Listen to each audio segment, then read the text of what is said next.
120 seconds.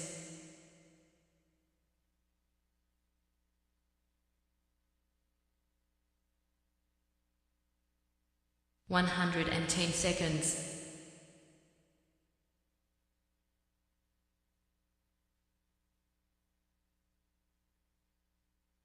100 seconds.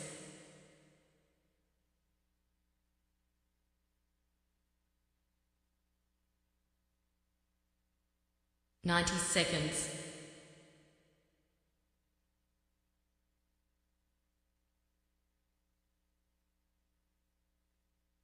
80 seconds.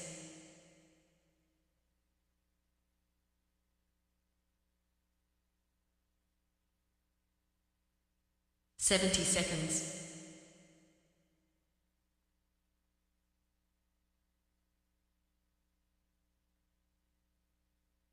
60 seconds.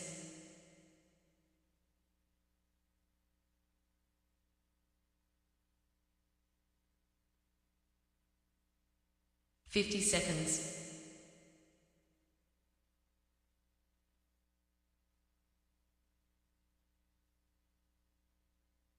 40 seconds.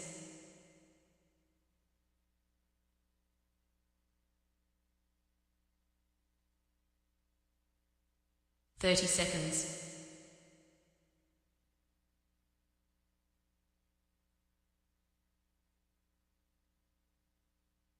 20 seconds.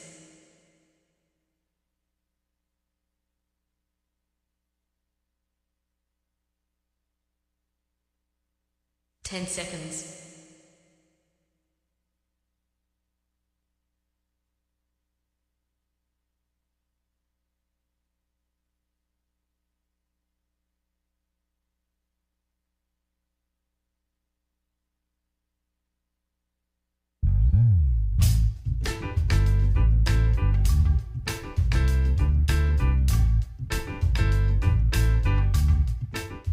My name's J.C. McCauley. I'm Naisha McCauley, and you're watching AccessTV.org.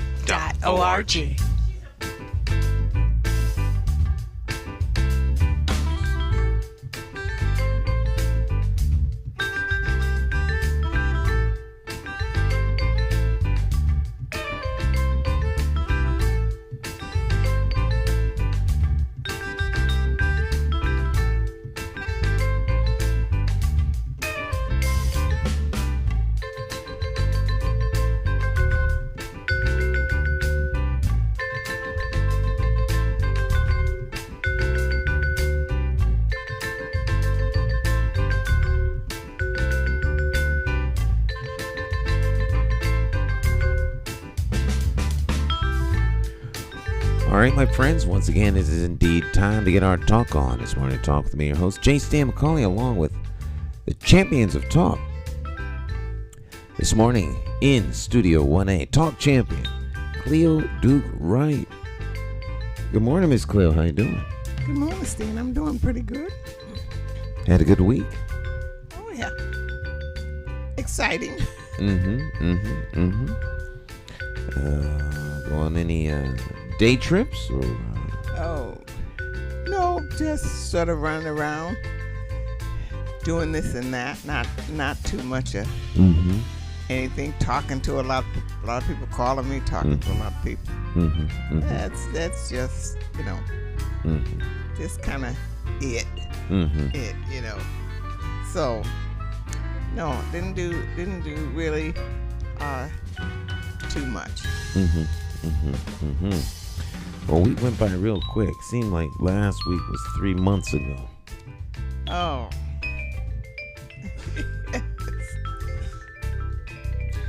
Been very, very busy week. Yes. This week was kind of interesting because it's been a long time since I spent like a day on the phone. You're like, I love talking to people because, of course, I'm a talkaholic. But people call me want to talk, just talk, just the talk. talkers. It's like I'm feeling that. I hear you. And how do you get off the phone politely sometimes and get to the next step and the things that you have to do. But sometimes people call you and they seem to have such a need to talk. And you hate to cut them off because they called you because they needed to talk to you. Or they needed to talk to somebody. And you happen to answer the phone. So I try to be patient and listen, and as long as I can before I usually have to cut it off. You know, so. Well, half of the talkers that I engaged this week jump right into the conversation. Hello. Hey, Stan, you know, I was thinking about this, that, and the third, and A, B, C, D, E, F, G, X, this, that, and the third, and then 20 minutes later, oh. I mean, that's all you get to say is, oh. And they go full right in. So you can't even say I'm busy. No. Or could you call me back? They just jump right in. And I actually could set the phone down. Go away, come back. I would never do that. And yeah, so you know, I had like this the short one was 20 minutes. The long one, 1 hour 15. It wouldn't be so bad, but this week, for some strange reason, they were coming back to back. And so at one point I had made something to eat and it got cold. I went to heat it up and it kind of overcooked. So one day this week, I literally spent the whole day on the phone. And that used to be regular, but it had backed off for a while. But to this week, you know, I don't always, you probably know this, I don't always carry my phone right near me. It's in my pocketbook, it's on a table, and I don't hear it. I really don't hear it. People probably think I'm not answering the phone, but I really don't hear it. So by the time I pick it up, there are all these red marks going. Oh my God, now. So then I have to figure out who I'm going to call back first. Who am I going to call back first? Yeah. You know, I don't mean to do that, but I'm not really a telephone person. Oh, really? No, not really. I don't like to talk on. Ever since I worked for American Airlines as a reservationist, and I had that thing in my ear all day long, talking all day long on the phone. I get it. I really dislike talking on the phone for a long time. I'd get home from American Airlines and the phone would ring. I'd be so mad. What do they want? You know. But it's that kind of, you know, when you talk on the telephone all day, every day. I used to look forward to telephone calls, but after that I didn't. And now, well, I wouldn't say I was a celebrity. But I do say it seems to me that a lot of people know me. And pick up the phone and just talk. And with the big store, a lot of people don't know that the bookstore is closed. So they call me about books and things like that, which I never mind taking those calls. I always love those calls, but, you know, talk calls. Well, I love to talk. I'm a talkaholic, and I love to talk. I love talking on the phone. I really, really do. Which is probably half the issue. It's not so much that they're calling and talking to me. I talk to them as well, so you know. But sometimes your time starts to sand and the hourglass starts dribbling down and you're losing out time. But yeah. Well, it is morning talk, and of course that's what we do all morning, every morning at 8 o'clock. And you can join us again at 8 at night too. If you missed the morning talk live, you can always watch it again 8 o'clock in the evening.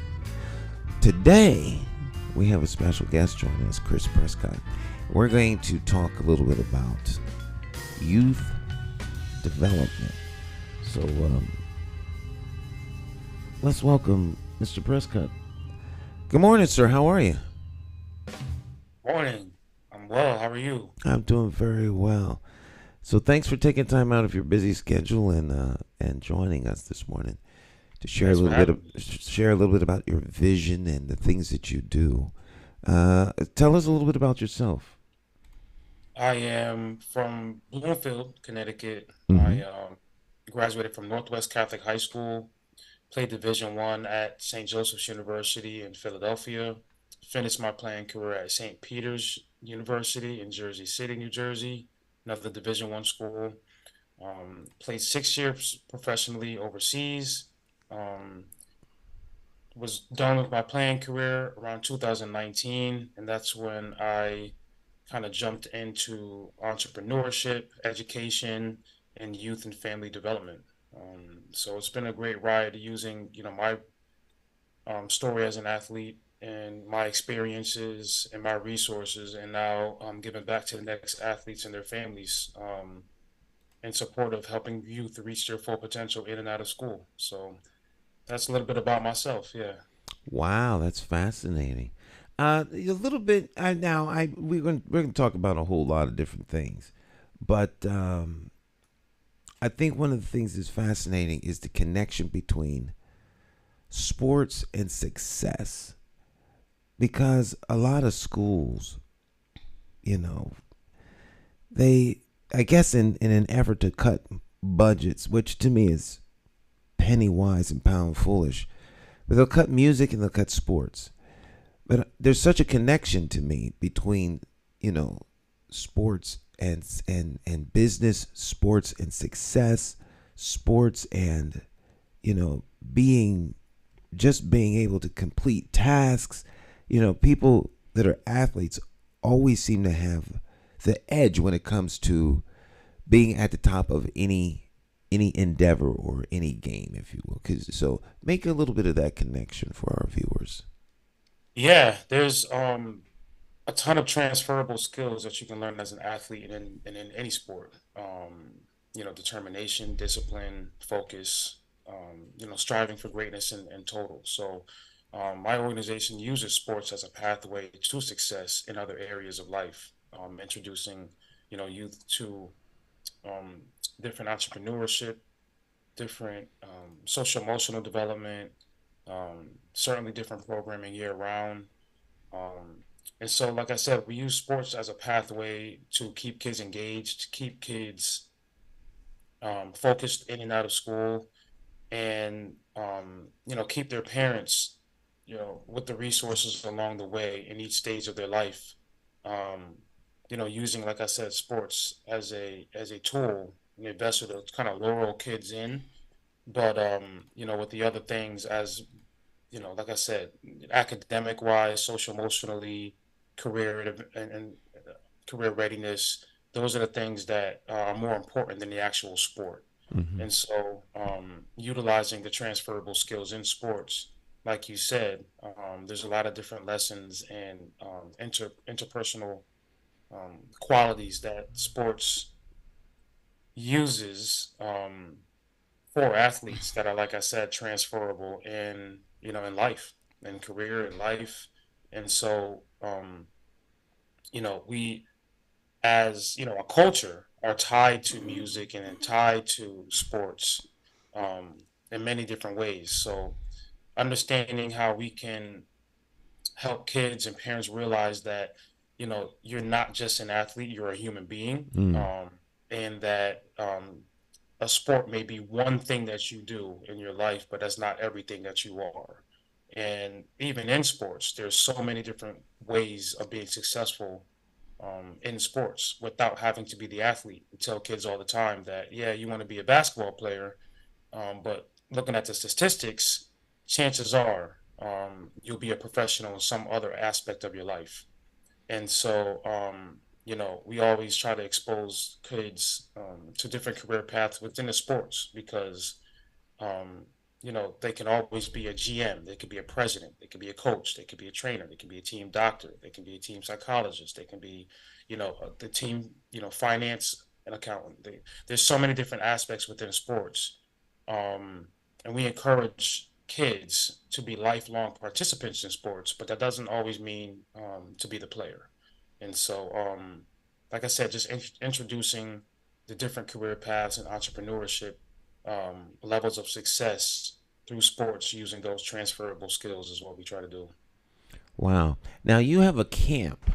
So let me put that up on the screen. You have a basketball camp, and it's starting like real soon, the 7th. Starting Monday. Monday. And I would imagine what you just got finished talking about, a lot of that is, you go a lot of that comes through the opportunity that young people have to join you at your camp. Talk a little bit about that. So before I even get into this camp, normally what we do, Mm-hmm. any basketball camp that we have, and truly any basketball program that we have, we always try to introduce other aspects of life, like I just said, career readiness, just being engaged academically, developing social emotionally with those life skills, etc. So that's just a mantra that we always have. It's bigger than just sports. We feel that, when we provide a platform for sports, we always have to find a way to add different value and other values other than just doing skills and drills or playing the games. Our kids need more, and that's what we try to focus on. So this camp is featuring a very special NBA legend, Mahmoud Abdul-Rauf, formerly known as Chris Jackson. His story is just a testament to,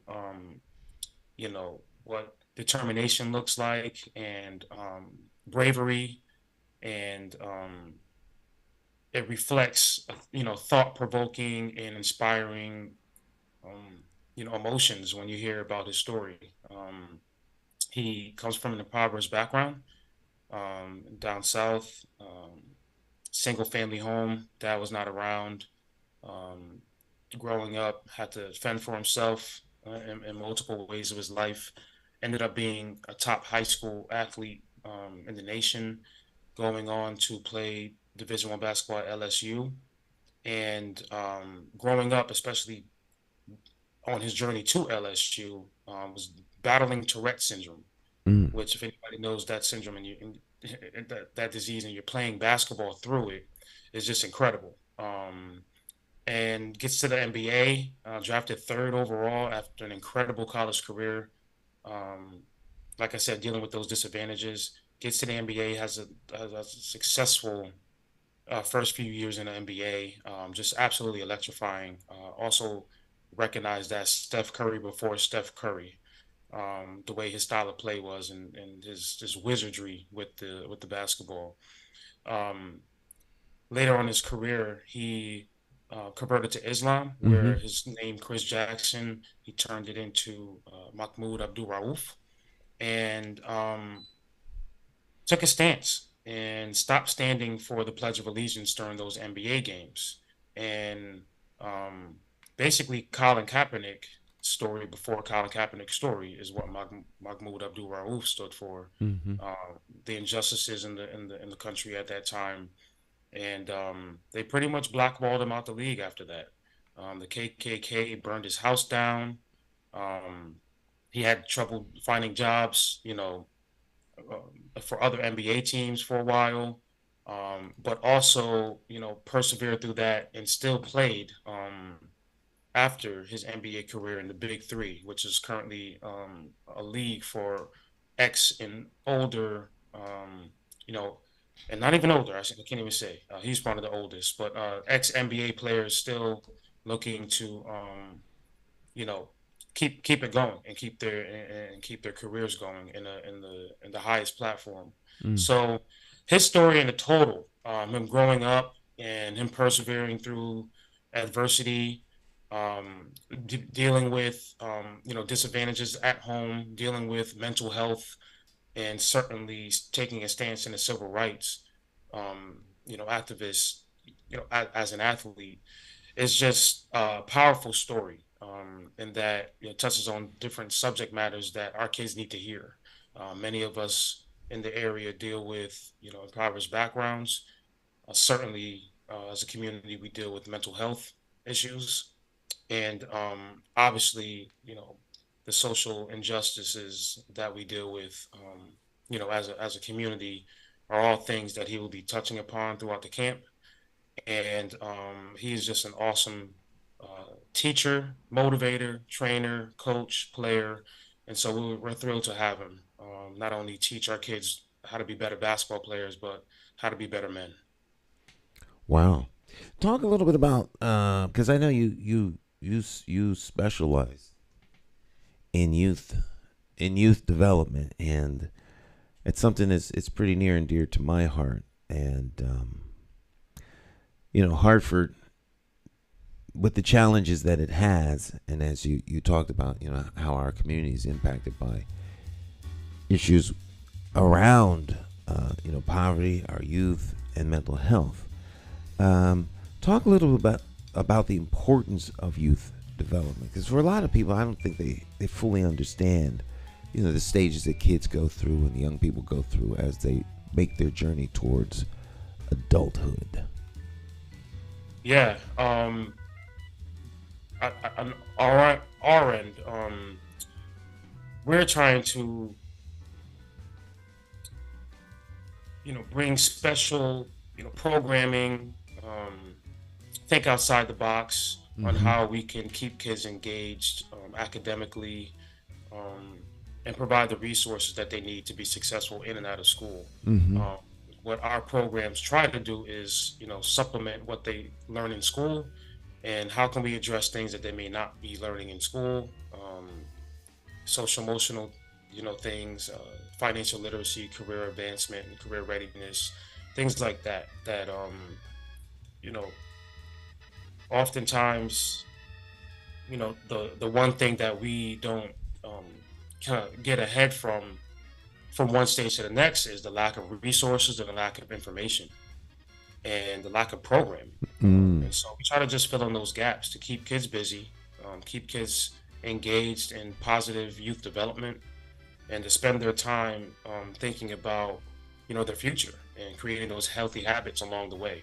And so while they may be learning some things in school, I've worked in education for over 10 years, so I understand what, the gap is between what they need to be learning in the real world versus what they're learning in school, and how do we bridge that to make, both ends successful. So, kids are dealing with a lot post-COVID. Schools are being met with a ton of different challenges.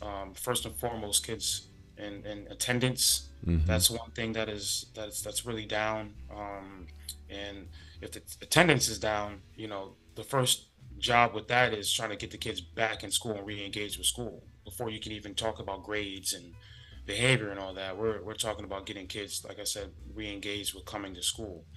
That's problem number one. And then obviously grades, and helping kids reach reading levels that are on or at their grade level, math levels, and certainly the main thing I'm hearing as I'm dealing with youth is that youth don't really know what their options are. They don't really have a vision of what the future looks like. They're kind of dealing with things day to day, and not really having those goals and creating those timelines and healthy habits along the way that can make them successful.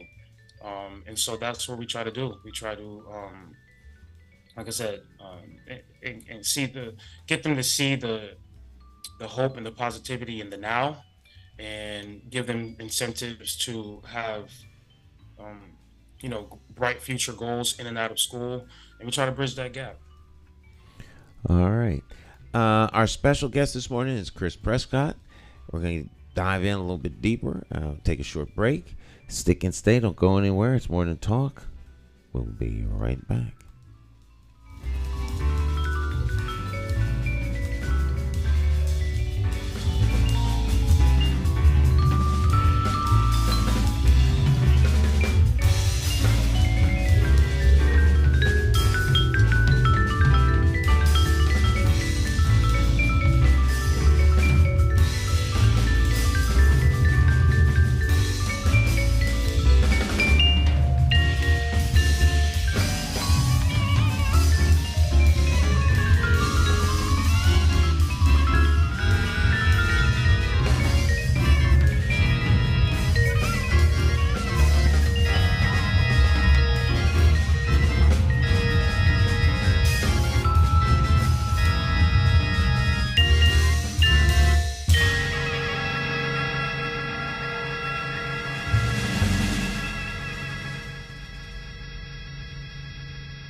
Every bad political decision is made by a politician elected to office. So if you think your vote doesn't matter, just remember this. There are people sitting with politicians in a back room making deals about your future, making policies about your children, making decisions about your neighborhood. To them, you are just a vote. You are not their cause. You are just a vote. Elections have consequences, and if you don't vote, you are actually voting to keep these people in power to work against you. Now more than ever, you need to make your vote count. It's time to clear the air and vote for a mayor that is unbought, unbossed, trusted, and accountable to you, the constituent. My name is J. McCauley, and I am an independent thinker, and I approve this message. I'm asking you for your vote for mayor of the city of Hartford. For more information, visit McCauleyformayor.com. Have the courage to vote your conscience and vote for the name you trust and know. Vote J. Stan McCauley for mayor.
Hi, My name's J. Stan McCauley. I'm Naisha McCauley, and you're watching AccessTV.org.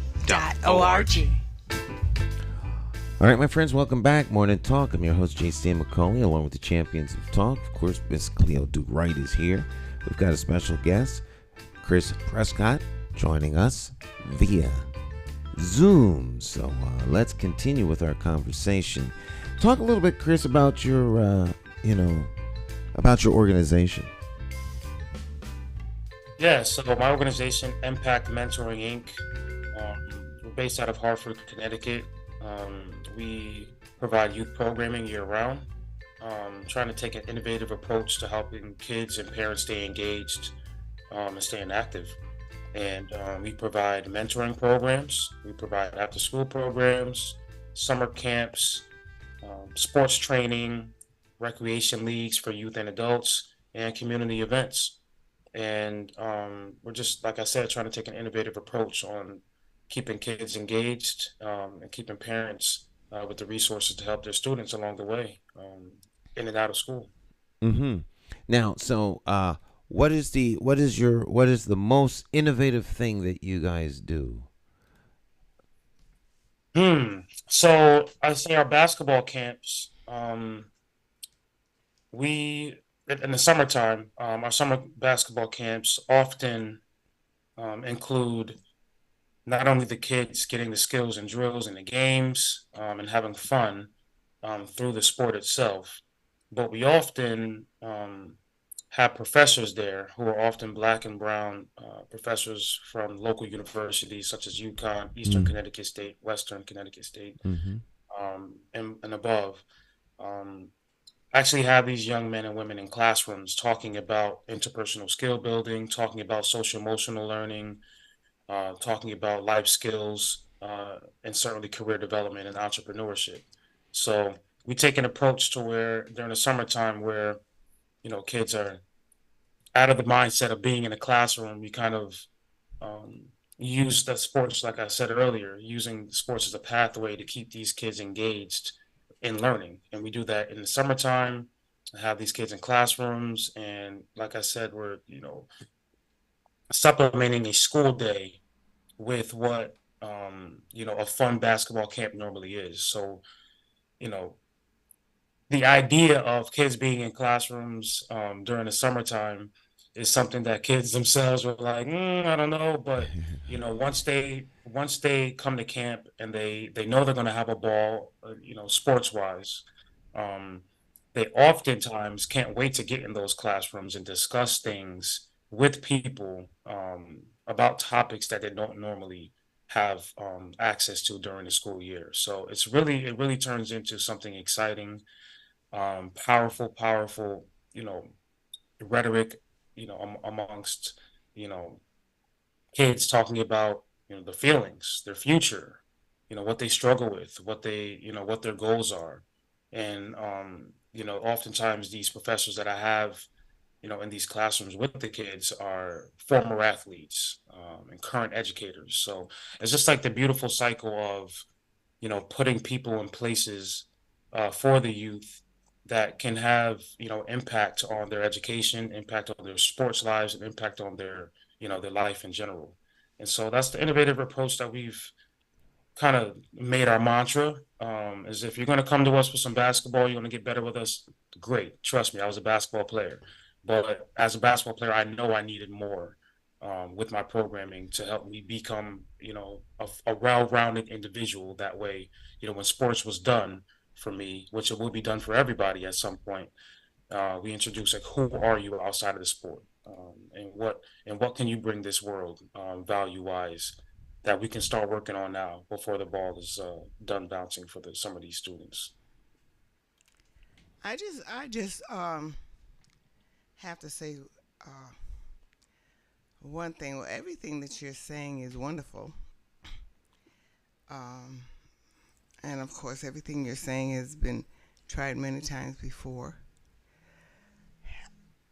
And you talk about um, closing the gap between the school day, and tell me if I'm misunderstanding it, and what you are teaching now. And I think, just my personal opinion, you're not going to close the gap, because you're not going to close the gap. I just think that we need to educate our own children, period. Stop trying to close the gap. Just try to get along. Just educate our own children with our own our wonderful people who have been through life, and go from there. This getting together and closing gaps, is just not gonna. It's just never has worked, because there are devices to keeping us where we are, and to keeping us out of certain areas, because those areas are for my children, not for your children. We're going to keep that.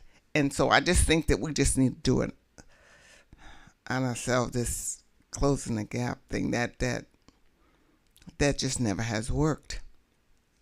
People are fighting so hard to improve our school systems, to get our children an equal break, and that fight is always against us. It's always against us. Just look around at the school system all over the country, and you could see that this there is a fight, whether it's an underground fight or whatever. It seems to never go our children's way. Never goes in the way of. It's not all their fault that they're not engaged. It's not all the parents' fault that they're not engaged. Just look what they have to go through to get engaged.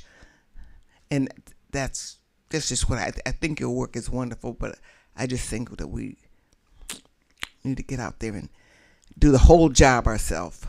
We need to do the whole job ourselves. That's all I'm saying.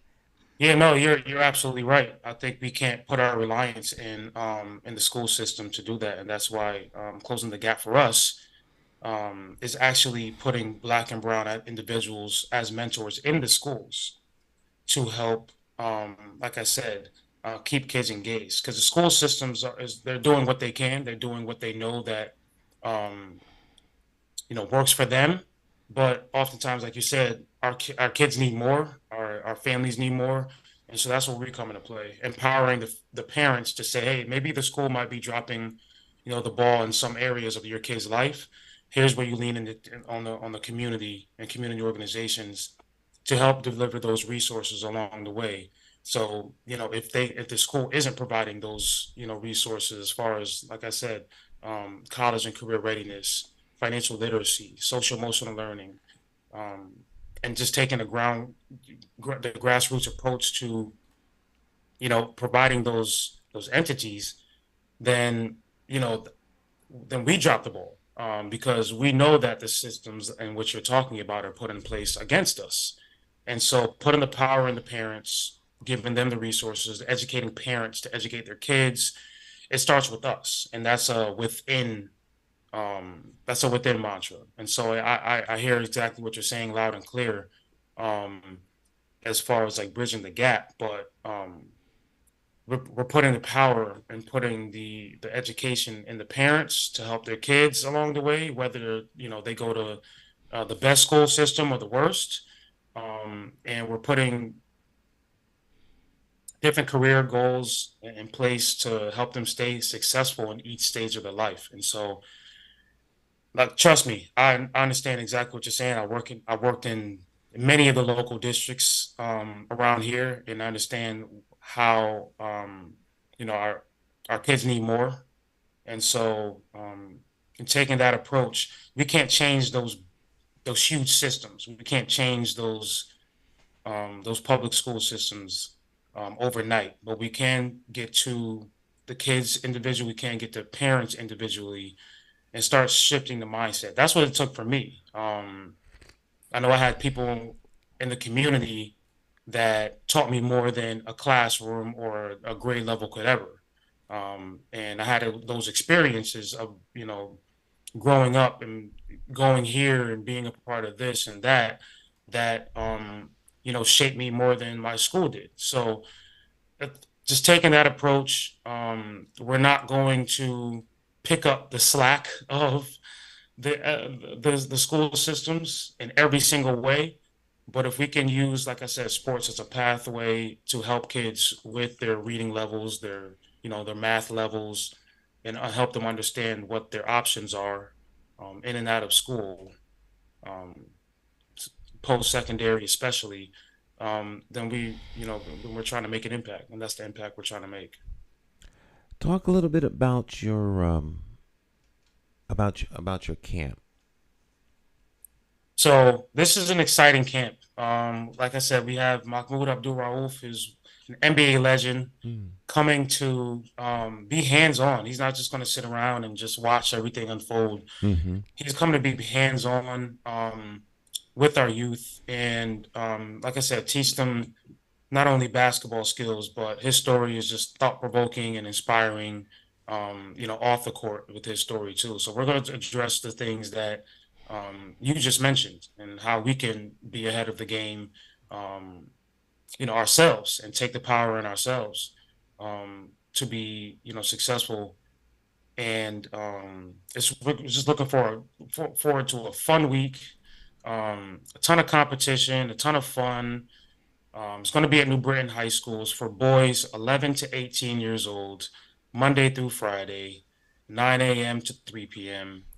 You may see a price there, but we are giving scholarships and discounted rates um, to local youth, especially in Hartford, to try to alleviate the barriers from cost and transportation to and from the camp. So we're working on that now. So please contact me at 860-805-5768 if you're interested in having your kid participate in Mahmoud Abdul Rauf basketball camp, which would be an amazing experience. Kids out here don't really get to have access to NBA players, ex-NBA legends.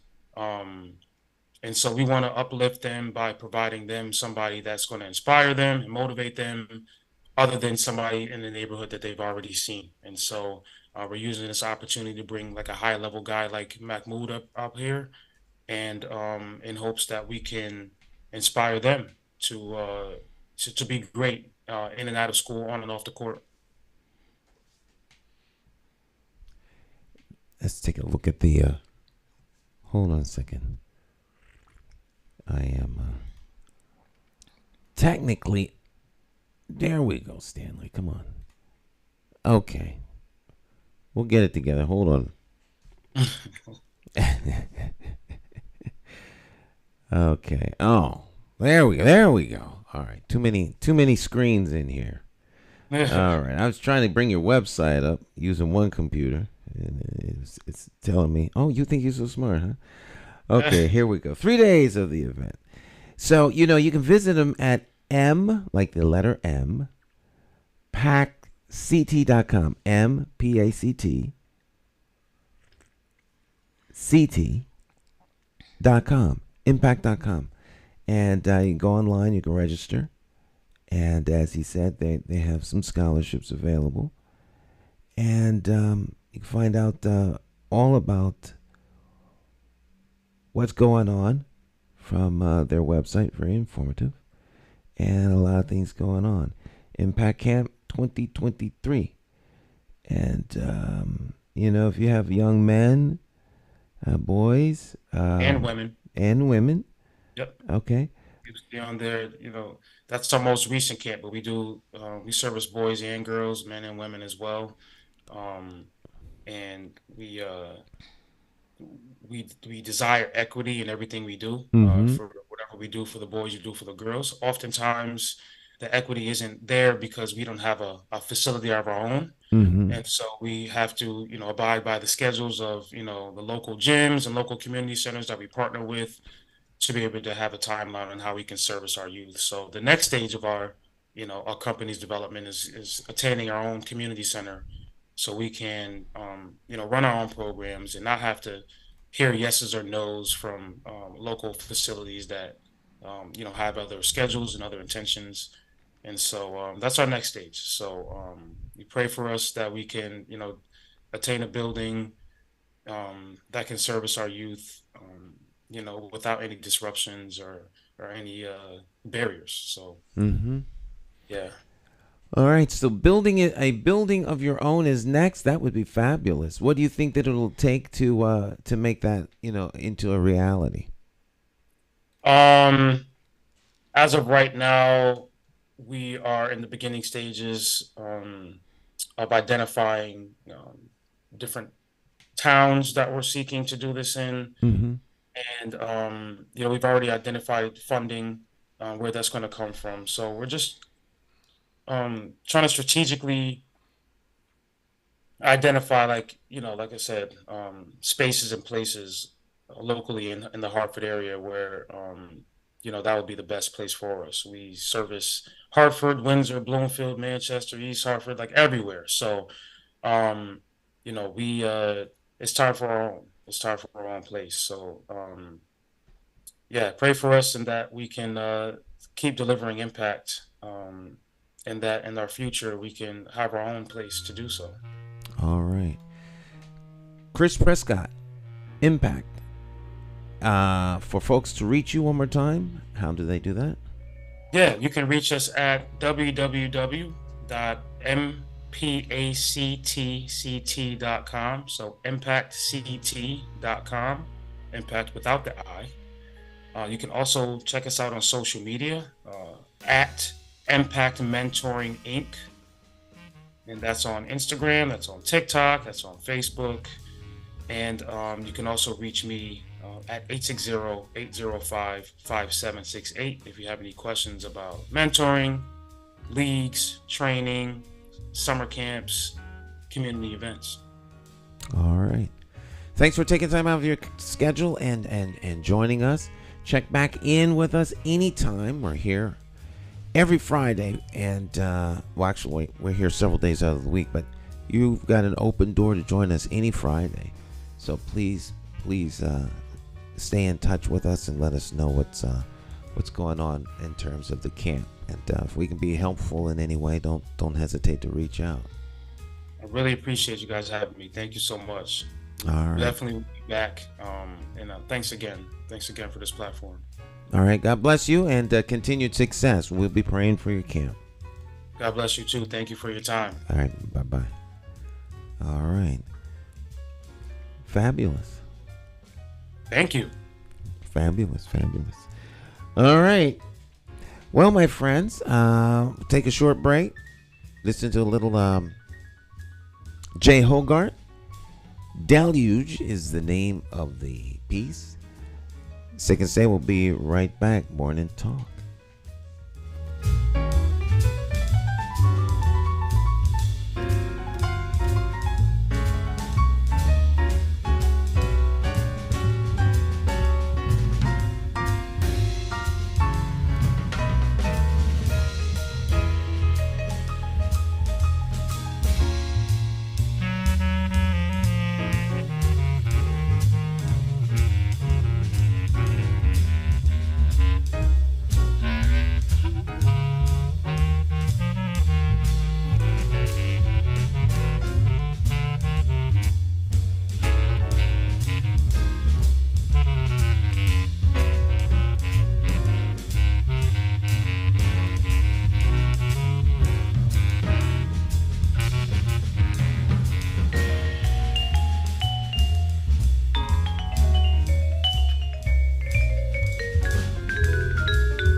Hey, Hartford, Connecticut, I'm talking to you.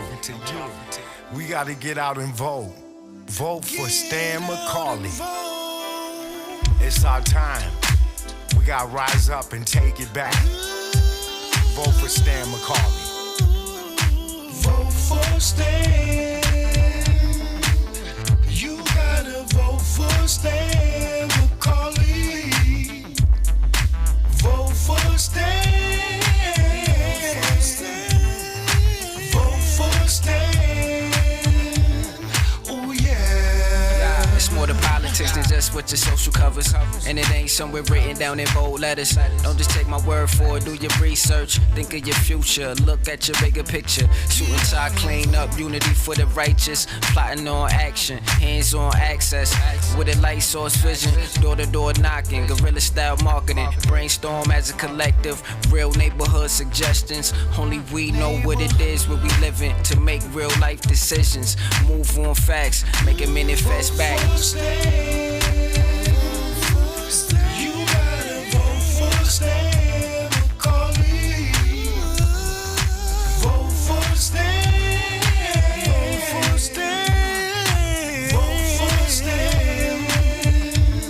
Oh yeah. Look at your city, stop. Take a look around. Is opportunity flow into your house? Are you working? Wait, can you save some money? And is your neighborhood safe? Or is it a homicide every night?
My name is Marlon E. Styler Sr. Many of you may know me as the two-time welterweight champion of the world.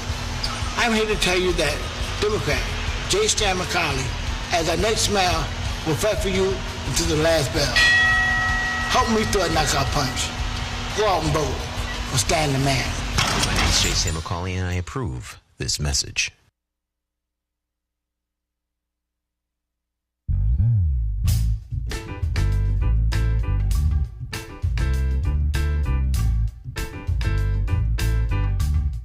Hi, My name's J. Stan McCauley. I'm Naisha McCauley, and you're watching AccessTV.org.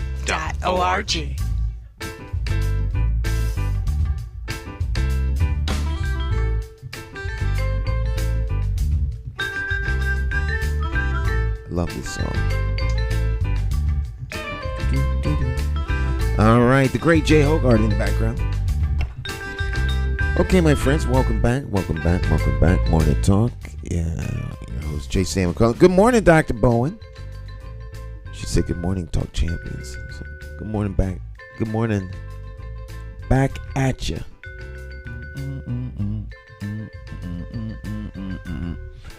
All right, so once again, if you are interested in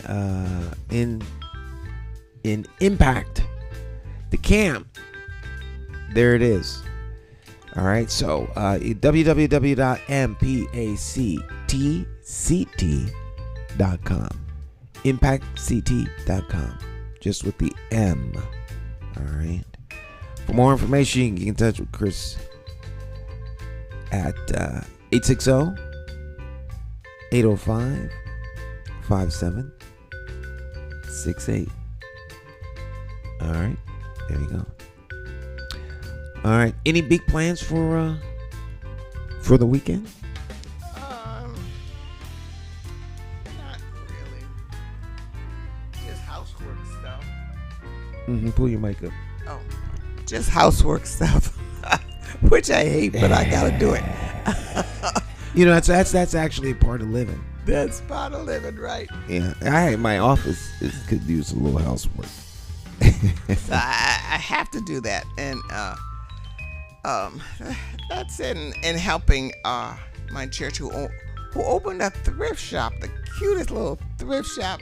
You know, I'm a thrift shop shopper anyway, but it's so cute, and people are donating such wonderful things that and we're only open one day a week in Vernon, Connecticut, and so what they're making about $300 a week. Really? I was gonna ask. And for one day, for 4 hours, 8 to 12. Wow. So what day of the week is it open? Saturday. That's it. And we're getting about $300 to $200 dollars a week. I was gonna say, is the purpose of the gift shop not gift shop, thrift shop, to supply needs to people, or is it a money making venture? It's to pay the electric bill. Oh, okay. The electric and the heating bill for the church. Okay, that's nice. So then members donate things to the thrift shop to help raise money for. And other people all over, because the ministers have been in other churches all over, and so these people are coming in and donating, toolboxes and tables and chairs that are beautiful. I wish I had it when I was buying my place. But they're just wonderful things. A jeweler came in last week and saw gold, and they were about to sell it to this lady, because we don't know prices, and you give us a sob story and we'll give it to you. So this lady came in and she took all this jewelry that they have, but we hadn't priced it and had quite sold it to her. And this jeweler came in with the thing. He said, "You were supposed to wait for me. So we said, "Well, we thought that was you, but it wasn't." So let's go through it and price it. So most of it was silver. Okay. But there was in some costume jewelry, but there was a one gold necklace that she priced for $125 or $150. She said, "Sell this for $125 or $150." And the lady who had already chosen it, because she was gonna buy, didn't even blink, paid that money like that, and took all the rest of the jewelry, all the silver and stuff that she had. She paid over $200. She bought one person over $200 worth of stuff. $200 worth of. Wow. I guess it matters where your thrift shop is. So it's in the. And one week, a woman came in and she had just been burnt out. Oh my. So whatever she wanted, she just they gave it to her. A little girl comes in almost every week and sits down and plays with the toys. And she just plays with the toys, and when she leaves, she puts them back, and of course they give her something, one of the toys. But one week she came in and she had some dolls. She was sitting down, she had some dolls, and she was talking, and she was looking all around the dolls, and then she found a black doll, and she had a white doll, and then she put them up in her hand. The girl's about 4 years old, and she said, now we could play. You know, like before they couldn't, but now we can play together. You know, and so they thought that she just. They say I haven't seen her. They say she was adorable. She comes in every week or every other week, and so there's like a group of people. You know, people come in and try on things. A bunch of women and said, "Oh, that don't know each other," and start talking. We've got a few people that came to the church on Sunday, so it's a really positive thing. And the woman who heads the minister's wife, and she's done it before, and she loves it. And so I try to get down there and help her out on Saturday mornings. I don't always make it, but I try to make it down there to help her so she's not by herself. But it's just a nice thing. That's pretty cool. So yes, that's pretty cool. And the men make all the shelves. You know, it's like when I was a kid. You know, oh, you need this. Okay, the men will do it. And the men do it. The men built the shelves and built the rack that the clothes are on. And you know, they come in and look around and say, what do you need? And they move the stuff. And, you know, in such a joyous way. It's a very communal family kind of atmosphere. That's the way it sounds, is everyone is trying to help everyone else. It's just sounds like community. It's community like I remember. So that's why I'm there. Because it's community and people come to church the way they come to church. It's no big deal. Some people wear hats and a little dressy. Sometimes I wear a hat and a little dressy, and some people wear shorts and sandals, and some people and they come to church and to worship, and I just love it. Mr. Wimbish, we'll do a special hello to Mr. Wimbish. He always shares the Friday show.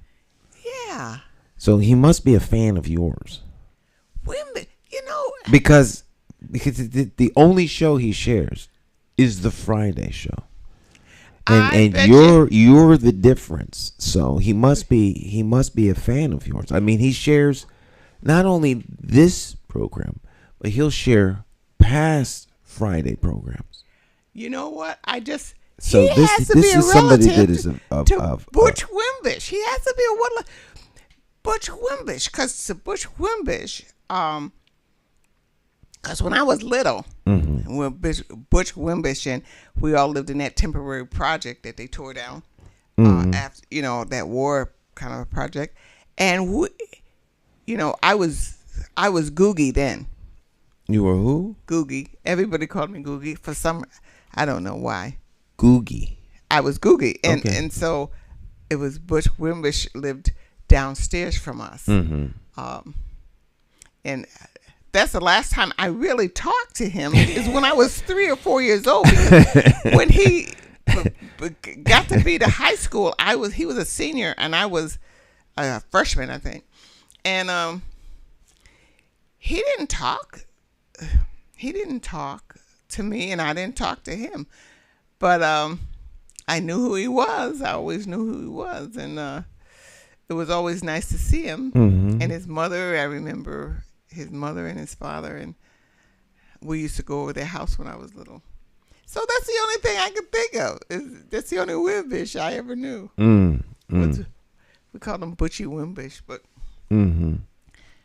although it may be a little embarrassing although my sister is 3 years younger than him. When she was 3, yes, he was about 6 or something. Okay. And my mother says she taught him. My sister taught him how to tie his shoes, and she was 3 years old. Taught Bush to tie his shoes. That was kind of a big deal to my mother. But it was that's the only Wimbish. So I just think that he must be in that family because Butch didn't. I think that must be them. I don't know, but well, you have a fan out there. You have many fans. But Thank you so much. There's one that's he always shares the program, and not just on Friday. He shares the program regularly. So, you know, Maybe I'm helping keeping it viral. Good. Maybe I'm more famous than I thought, huh? Yeah. Maybe so. All right. Well, let me share this with y'all, and we'll be right back.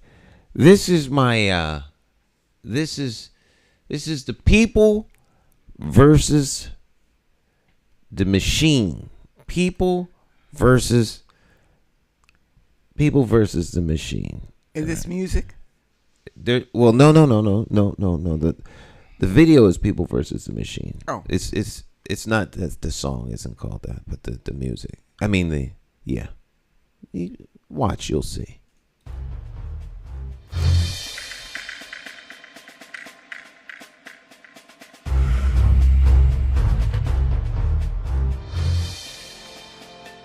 Harvard is run by the Democrat Party. It's a single-party town. And it would make no difference if it was a two-party town or if it was run by Republicans. All right? Anytime an organization runs a thing, the organization that manages or runs it wants to remain in power. When a political party runs the responsibility of governing your city, they're more concerned about remaining in power than they are concerned about providing needs for you, the constituent. It's your government, not the party's government. That's my only issue with the party. I'm a Democrat, all right? But I will never be embraced and accepted by the Democrat Party in theory because I'm not towing the party line. You understand what I'm saying? So the party needs someone to run for mayor. The mayor is an instrument, and he is a component of the machine that is city government. But he's less accountable to you and more accountable to the party, and the party has an apparatus by which to hold him accountable. The town committee, all right, and then the chairman of the party for the local municipality, and then the chairman of the state, and then and on, and the president and all that other stuff. And so the state committees, all right. So they want to vet you. So you run for some local office first, and you see if you can be trusted. This, that, and the third. Can you be trusted to lie, cheat, steal, put out lies, take in cash? Can you be trusted to do that? If you can't, then we can bring you in. All right, but we always got to hold you at bay because the power is tight. The power is like an aphrodisiac. People like it. It's worse than cocaine, right? They want the power, and once they get a taste of the power, they want to hold on to the power because the power is literally to give projects up or down. That's it, right? But the power is not meant for that. The power is there to manage the system on behalf of you all, the residents. Okay. But when you as a constituent are not satisfied because there's people being murdered and it doesn't seem like anyone's giving it any attention, and you feel that your investigative agencies like the police department should be looking into these things, you then become a thorn in the side of the people who are supposed to be doing stuff. All right? Or you have a community review, like a civilian review board. And the civilian review board flags particular incidents that happen by police officers. But those incidents might be a liability to the city. So the city is crushing those things from going any further because if they do so, in theory, they will expose themselves to a liability and they can be sued for millions of dollars. So they never sees the light of day. So you, the constituent, who's supposed to be in charge of all of this, are kept in the dark. There's no transparency because they don't want you to know what's going on with your government because it is a threat to their power. So if you want any of that to change, you need to elect somebody who you can hold accountable, as opposed to the party installing someone who is beholden and accountable to them. This is not rocket science. Very simple. Very, very simple. Very simple. Don't let anyone tell you that you don't have the capacity to hold accountable your elected officials. They want you to think that way because then you accept the fact that you don't have accountability over them. But you didn't put them there. The party put them there. Understand? The party put them in office, not you. You think your votes put them there, but it didn't. It only takes 35 votes to get into the office of mayor. That's the town committee. If those 35 people come out and vote for them, they're in. They don't need you to come out. All right? So you have the illusion of choice, the illusion of a modicum of control that you think you have, that you find that the rude awakening comes 3 weeks after they get in office. You get the old royal shaft. Because you didn't put them there. You understand? If you put them there, they would be beholden to you. If you put them there. As an elected representative of the people, you are beholden to the people, not the party. And that's why Hartford is in the shape it's in. Because your elected officials are beholden to the party.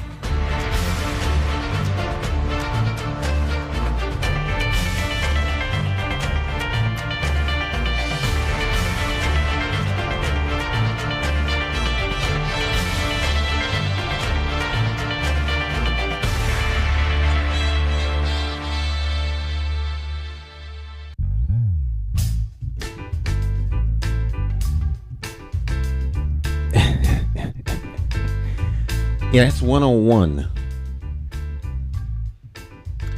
Why can't that be on public TV? Well, I'm debating on whether or not to drop that on a more public broadcast. You know, buy some airtime, put it on. I just don't know if I want to spend my money like that, but it is running on like social media. I haven't put it on YouTube or anything yet, but maybe we will. Well, can you put it on paper? Is how many and just? Oh, you know what? That's brilliant. That's brilliant. That's.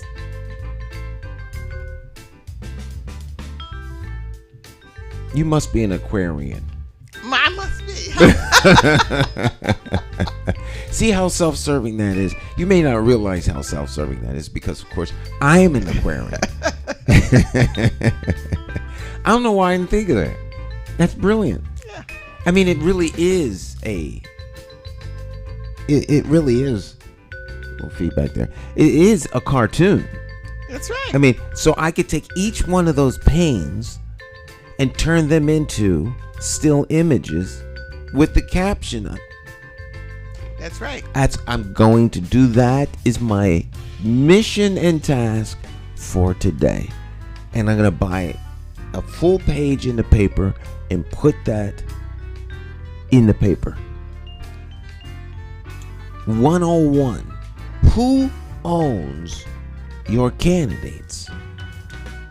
You know, I really enjoyed the interview we had a couple of weeks ago. I don't think it was this Monday, but the Monday before. Mayor Walsh was here from East Hartford. And he goes by the title of elected official.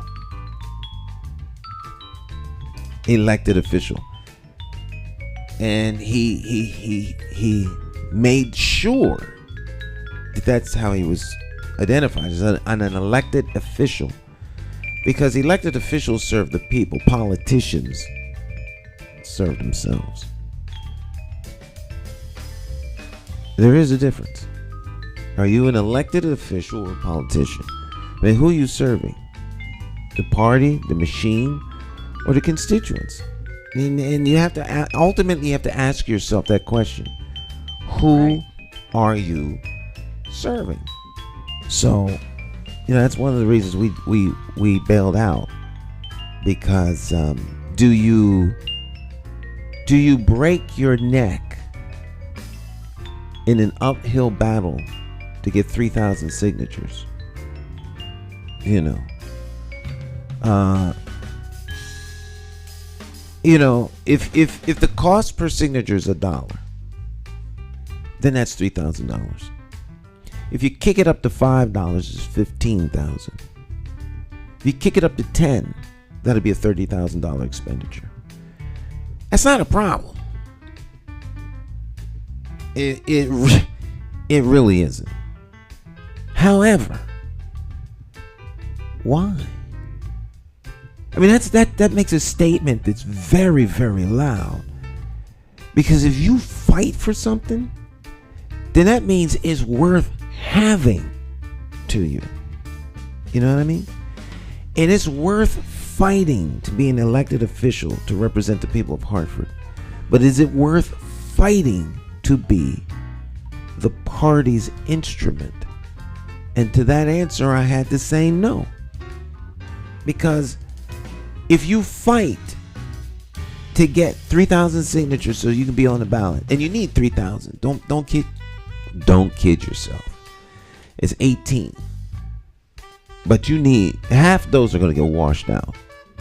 They're going to get blown away. So you need 3,000 clean to be on the safe side. Mm-hmm.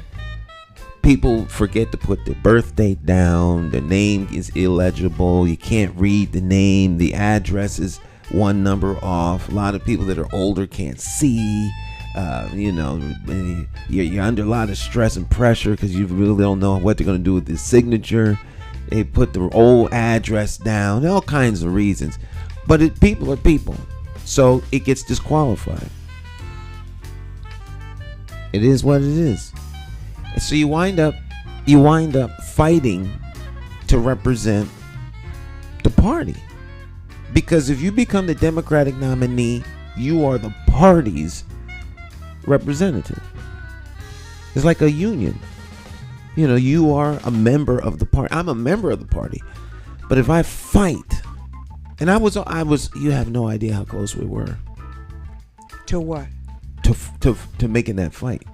We were like almost. I know. I was out there with getting the name. Right. We were almost all in. I mean, in fact, we were kind of all in. And then, people were saying, well, I hope you go all the way. Go all the way. If you don't win the primary, go all the way. Go all the way. Go all the way. And I was on record saying that if I didn't win the primary, I would stop. I said that at the forum at Elizabeth, at the Connecticut Historic Society.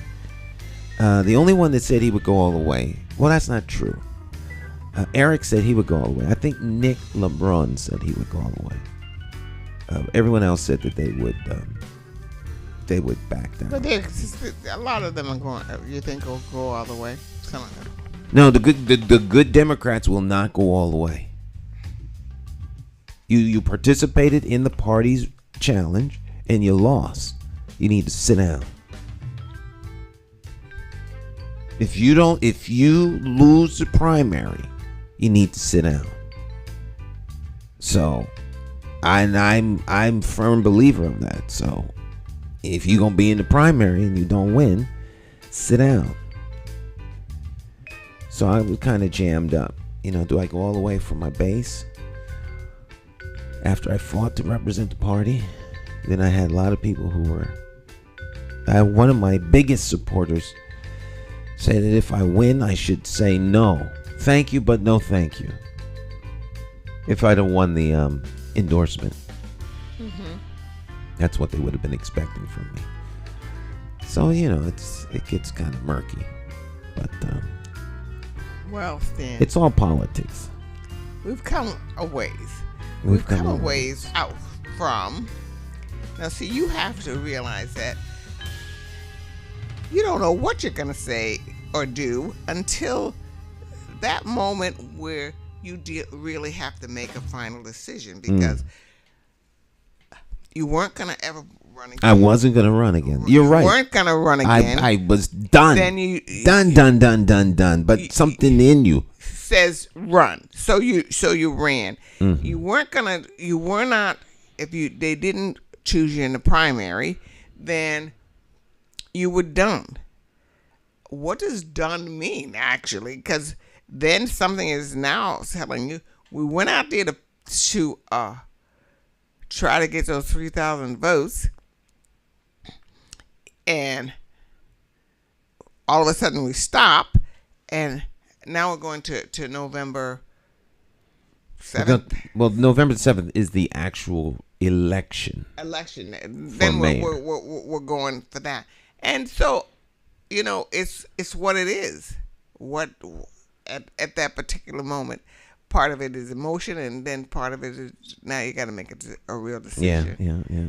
But I mean, you've kind of been on an emotional roller coaster, because I mean, going out for something 4 times and not feeling the support that you really need to feel, that's emotional. That's some, it is, but it, and so you got to get your emotional in check so you can make a decision. Well, that's true. That's what I think. The driving force are the people. Yesterday, we were on our way to the West End, and there's a guy walking down Farmington Avenue, butt naked. You were there. My son saw that. He took pictures. That was terrible. People were taking pictures. I'm looking in the rearview mirror, and people are throwing water at him. It's the saddest thing. Here's a guy in total meltdown and distress. That's what I told my son. He's walking down the street. His hands are in the air, and he had to be at least 180, 200 pounds. He wasn't fat. He was a big man. Fully naked. Totally naked. He was in front of, he's walking down past, and look at the optic. On one side of the street's the Mark Twain house. On the other side of the street is Asylum Hill Congregational Church. Is that Asylum Hill? No, that's Emmanuel. Emmanuel Congregational Church. And here's a house of faith. Here's a historic national landmark. And he's walking down Farmington Avenue, butt naked. Black man. And he is slapping his legs and his hands are up. He's walking down the street. You can see up the hill. An ambulance is trying to make its way down the hill. Fire engines coming from that side. Someone called it in. So it's just, people are at wit's end. Folk are losing it. And the young mother, it's on the front page of the Current today. The investigation with the young lady whose baby, the 2-year-old was jumping on the bed and fell out the window. Mm-hmm. She's out doing an Uber run. She didn't leave the baby alone. The baby was home with older brothers and sisters. But the baby, or not the baby, the young kid, it's a baby, 2 years old, is jumping on the bed and bounced out the window. The bed must have been near the window. This is one reason why there's this big push to put bars on windows if you've got kids of a certain age, because they have a propensity to look out the window if they can. And these tragedies are sad. They happen. Her house is in despair. But there's these systems, and as Brother Sam Saylor said, these are people who are falling through the margins, through the cracks. There are thousands of them. And you hear these stories, some of these people, you hear their plight, they'll call you, they'll talk to you, they ask for help. There's so many people that are in dire need, in dire help, in Hartford. These are Hartford residents. But the collective clowns that have been elected to office don't hear them. And I can say that without fear of contradiction. And any of the elected clowns that want to challenge me, I'll give you the airtime, and we chop it up right here, and we can have this conversation on the air live or anywhere live, if you want to challenge what I'm saying, because the evidence of intentionality to resolve the problem is not present. If there was as much intention to help the people who are truly in need that live in this city as there is to build 10,000 new places for folk to live downtown, you would see it. They're intentionally trying to build up downtown. That you can see it. Not that that's anything wrong, but where's the intention on trying to help the people who also live in Hartford, who could be helped? If someone would help. It's not like it's an impossibility. So if you have money that's set aside or used to help stop sewage from getting in people's house, and money gets redirected somewhere, that's intentional. That's as intentional as setting aside the money. But the egregious act is to redirect monies, to try and not use those monies for what they are used for, or HARPA money, or ESSER funds, or any of the other monies that come in. How do you define evil? Or any of the other monies that come in that are misdirected, misspent on other things. So they use poverty as a generator of monies, and then when the monies get here, they're misspent. Or monies are sent here because of catastrophic situations that hit the country or the region, and then those monies are redirected. They're not used for what they're used for. And that's outright, downright corruption. And that's what drives me to keep running. Because you hear these stories, and then you hope that somebody that's running actually is going to do something about it. And then they flim-flam, lie, cheat, steal, and they do all those other things. They pad their experiences so that they look good.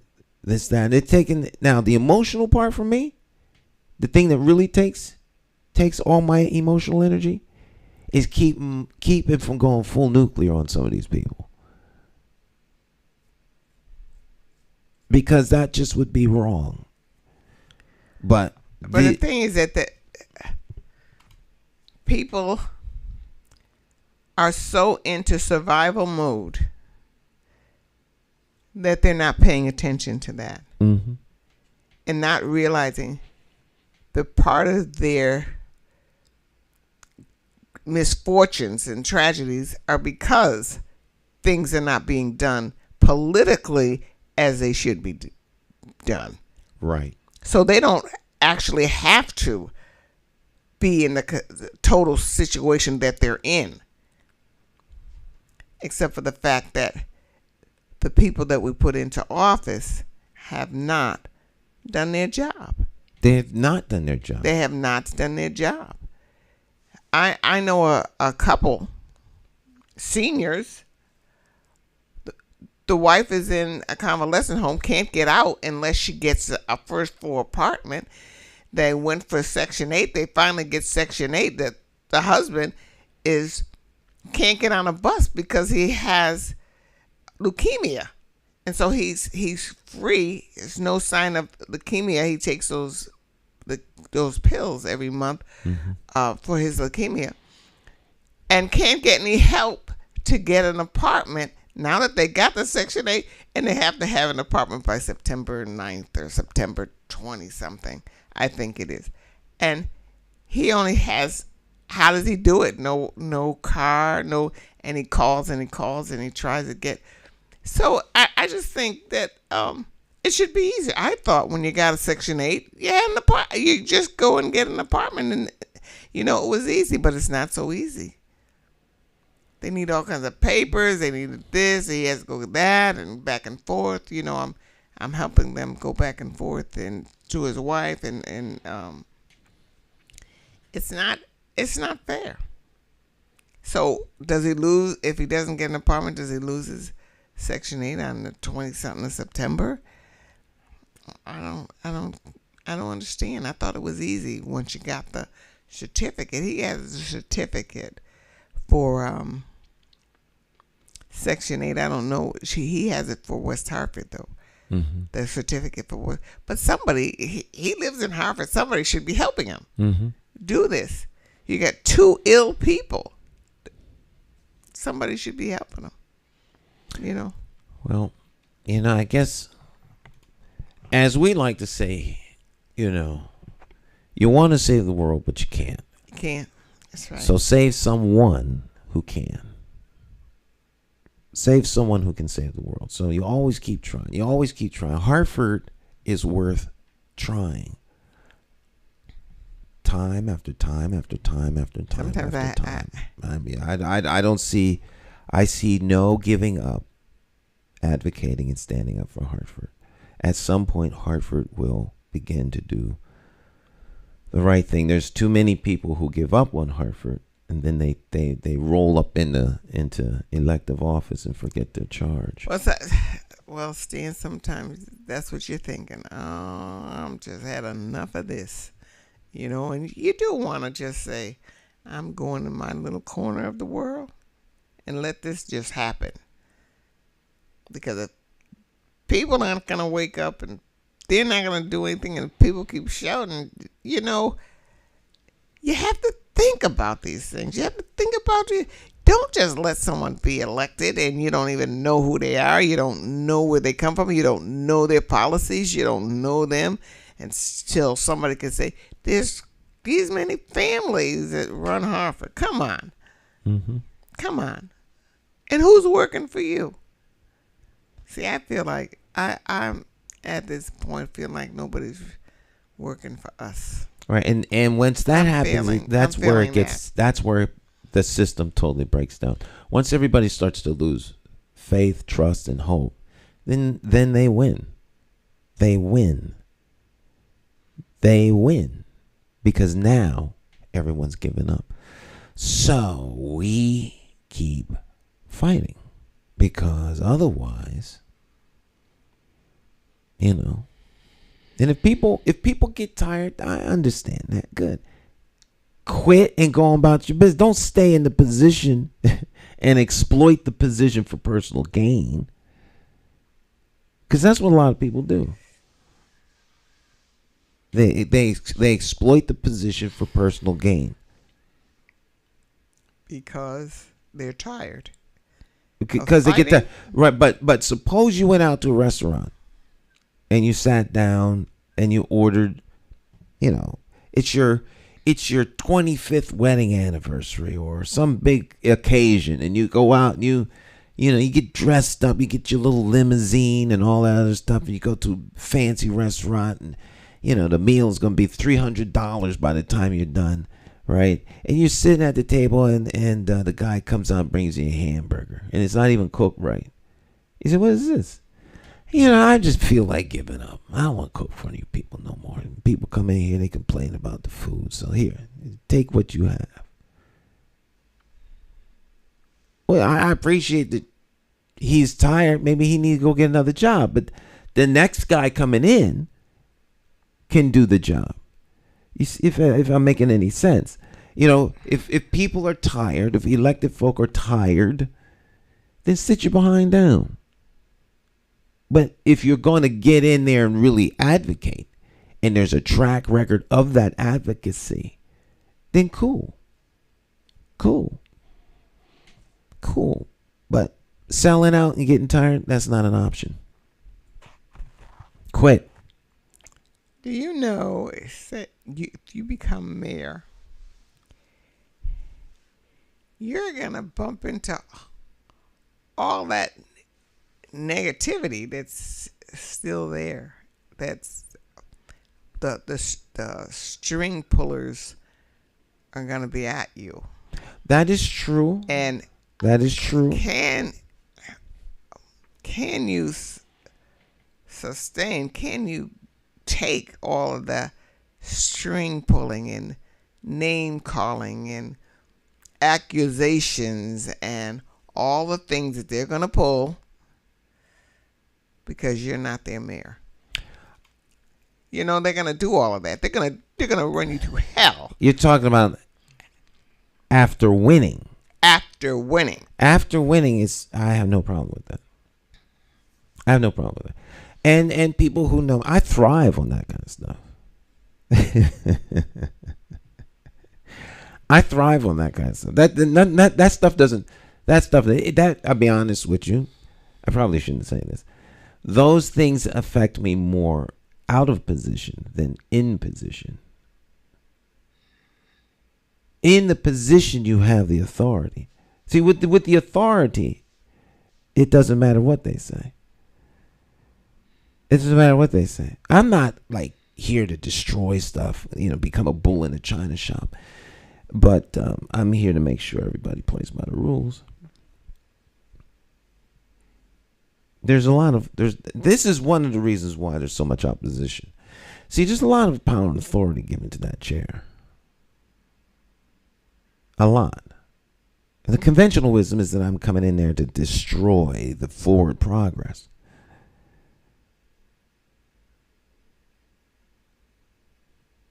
And that's not the case. But we're not going to do it we're not going to exploit the residents of Hartford anymore. We're not going to exploit the residents of Hartford anymore. So, so now what they'll do is they'll have the little forums, because no one will have a debate. They don't like debates. So there's never going to be a substantive discussion about the issues and where the candidates stand on those issues. You mean from this point on? Well, they haven't had one yet, but from this point on, yes. That will be the flavor of the day. And so we won't be in the debates because we're not in the primary. So they'll lock you out of the nobody debates. in the I mean, who's all right. Well, okay. Come the 9th, there may only be one person in the primary. There won't be a primary. There won't be a... There very well maybe not be a primary. I would imagine that 3 people that'll be in the primary will be John Fonfair, Eric Coleman, and Arunan Arulapalum. One of the three of them will win. The other 2 will lose. They will lose. And this is a matter of fact. This is not rhetoric or hyperbole. It'll become a historical fact. One of those 3 people will lose because, as a matter of fact, they never had a chance to win. That's not my opinion.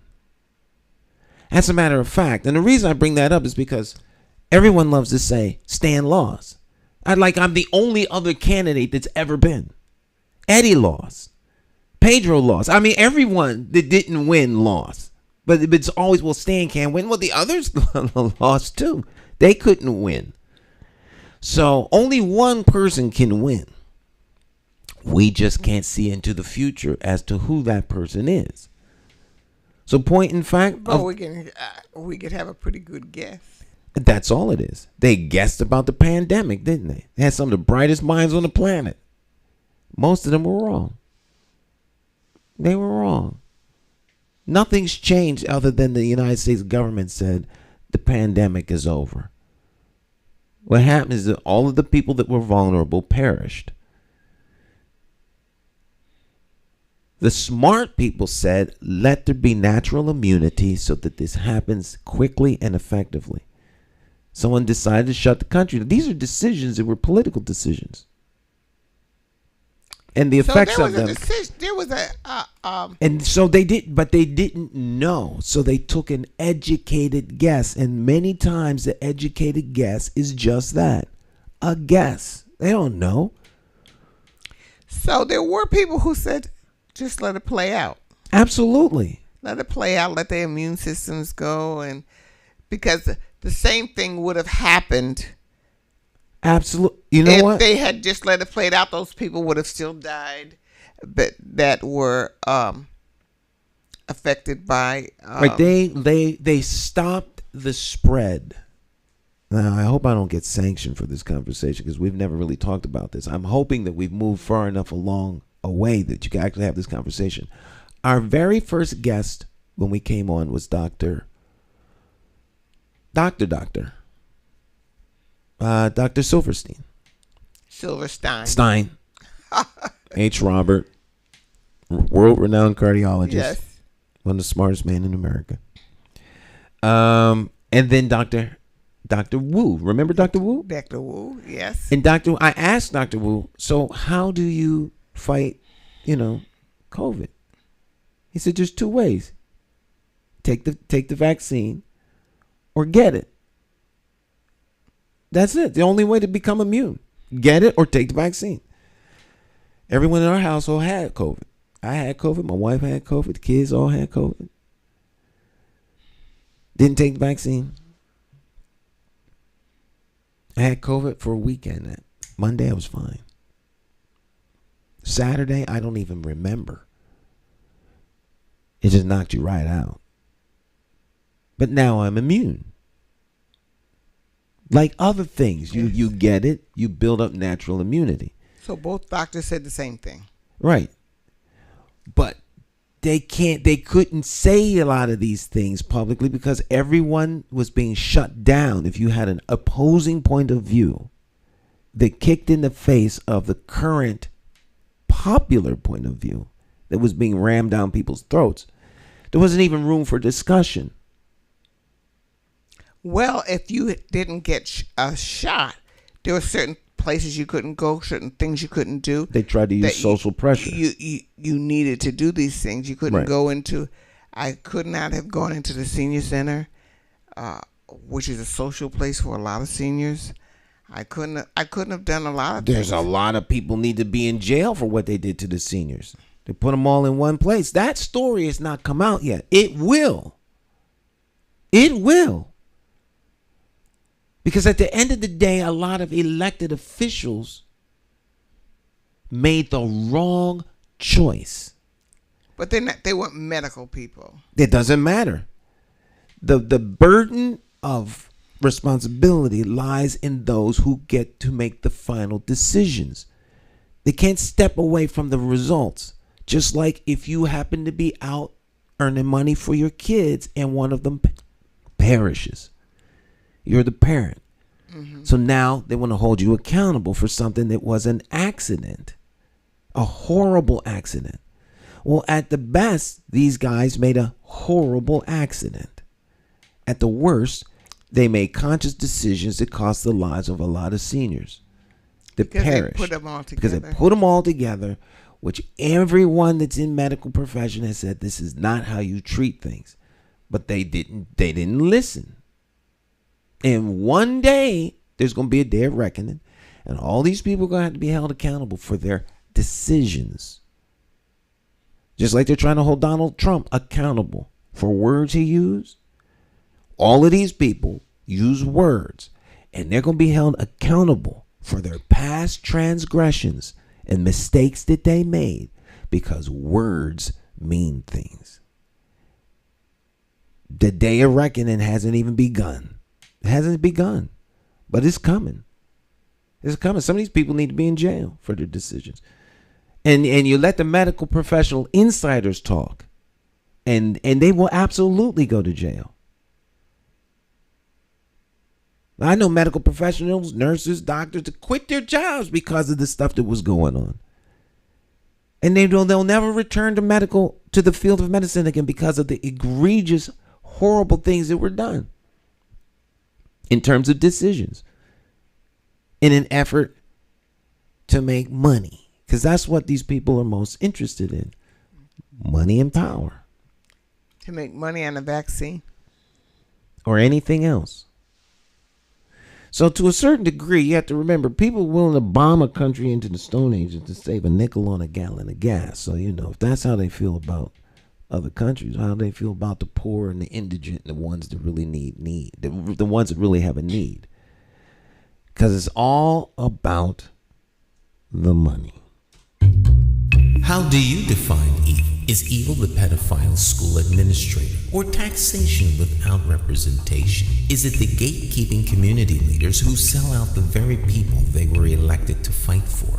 Or is evil the politician that puts out lies and takes in cash? However you may classify evil, having to choose the lesser of two evils still leaves you with evil. Nowhere does this rule apply more than during an election for mayor. Choosing a candidate who is the lesser of two evils still leaves you with evil.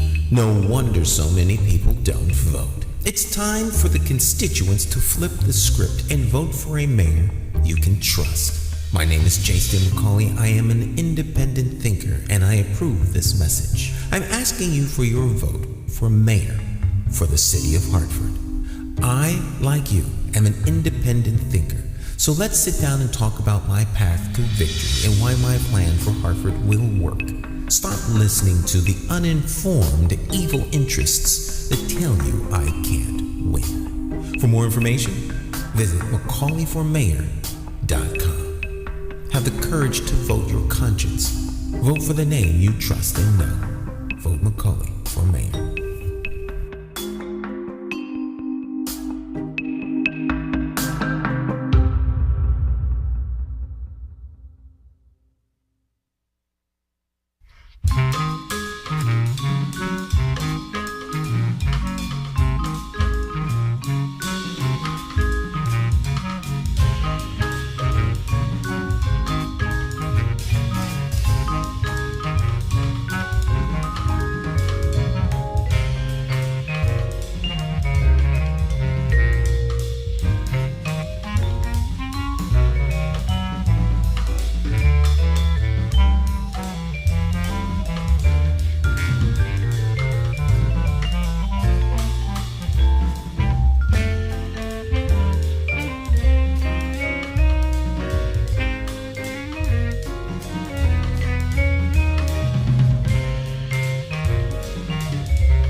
I can listen to this forever.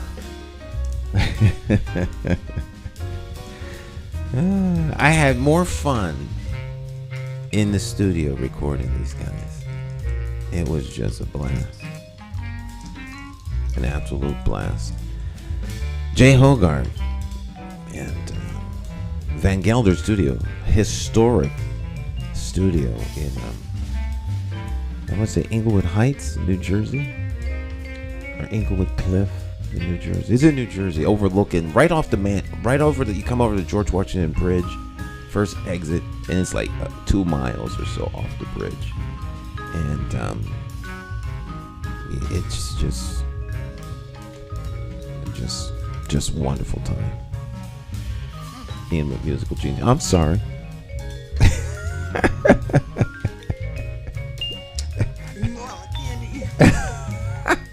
I didn't do that on purpose, Cleo. I'm sorry. I'm sorry. I wasn't even. See, I'm so used to just hitting the button and they're right there, and I didn't realize you were not necessarily ready. My chewing mode.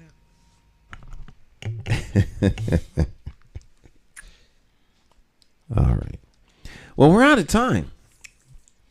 So, any last words? Oh, well. You encouraged me to keep the fight. Keep the fight. So I'll do my best. Keep the fight. To keep the fight. To keep on going, because I do love Hartford. I was born here. I love Hartford, and no matter where I go, when it's time for me to come home, it's just such a wonderful feeling to be on the highway. Mm-hmm. It used to be, I look for the top of Travelers. I still look for the top of Travelers. From the highway, I want to see the top of Travelers. Yes. And I'm home. Home. So, vacations, when I was coming up, I just, to see Travelers, I said, I'm home. There's no place like it. No place like right, home. right. No place like home. And I still feel that way. Mm-hmm. I still feel that way. Well, for me, it's the onion. The blue onion. Oh, the boat? Yeah. Well, down at Colt. You know, the cupola, yeah, the blue, top of Colts. the blue, the blue onion. Why see that? I know I'm home. Yeah. I guess because I'm always returning from going south, coming home from Philly, coming home.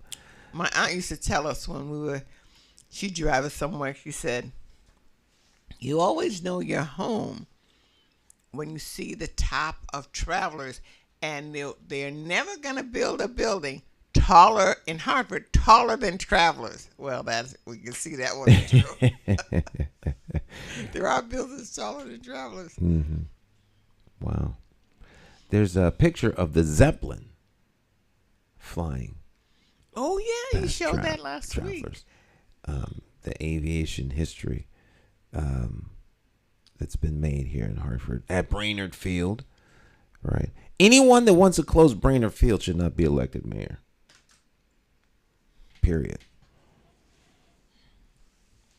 But that's another subject for another day, and we'll save that for that next day. I don't think they're going to close Brainerd Field. Yeah. All right. I don't think they'll win that one. Yeah. Ask all of the candidates. Open, close. Say Brainerd Field. Open, close. If they won't give you an answer, they're automatically disqualified because that means they're incapable of answering anything that they're they haven't stuck their finger in the air for, the old waiting for the wind to blow. It's blowing from the yes or the no. Yeah, I can't answer the question yet because I need to find out what's the right answer. When I get the right answer, I'll let you know what I think. I was for it before I was against it, but now that I'm against it, I'm for it. But not anymore because things have changed. I'm trying to figure out from which direction the wind's coming. Take a stand. Otherwise, you stand for anything, right? All right. Ciao, y'all. Have a fabulous rest of your day. Tomorrow is the Jerk Fest. And where is that? That's down in Mortenson, Riverfront.